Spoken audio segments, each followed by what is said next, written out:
Perfect.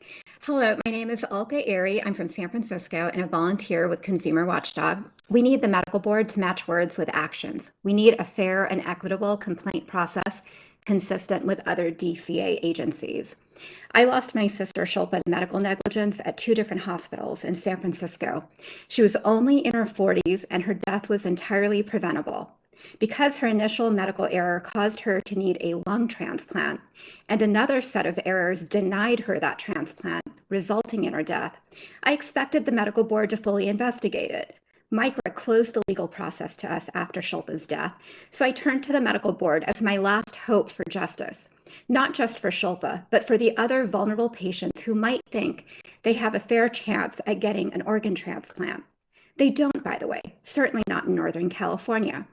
After submitting my complaint to the medical board, I realized the process wasn't transparent or interested in getting to the truth. I didn't include all evidence in my initial letter because I thought I would have an opportunity later. But that opportunity never came. When I persisted to offer additional documents before my complaint was closed, I was given a fax number. That's it. How do you expect people to fax 1,000 pages? How do you expect people to send voice recordings by fax? Another challenge I had with naming the doctors responsible for my sister's death is that there wasn't just one or two, it was a whole team.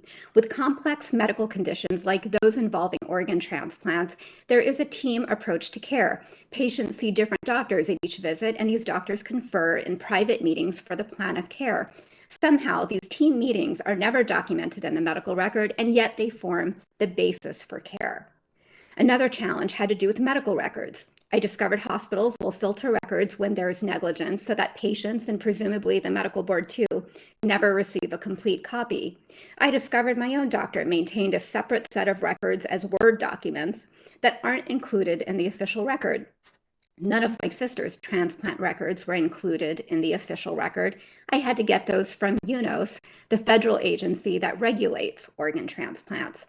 Emails between doctors regarding patients are also excluded from the official record, and the medical board never sees any of them. Given the complexity and the team of doctors involved, and that a preventable, catastrophic injury led to my sister's death, I thought the medical board would prioritize my complaint and investigate, and also bring clarity around the doctors and records. At a minimum, I thought I would be interviewed along with the doctors. Instead, the medical board sent my complaint and the hospital's incomplete records to a medical consultant who never contacted me. Despite involving great bodily injury and death, my complaint wasn't referred to investigations. The medical consultant closed the complaint after a few weeks without action, without explanation. My complaint was one of the 9,000 that are dismissed each year by the medical board despite involving a patient death.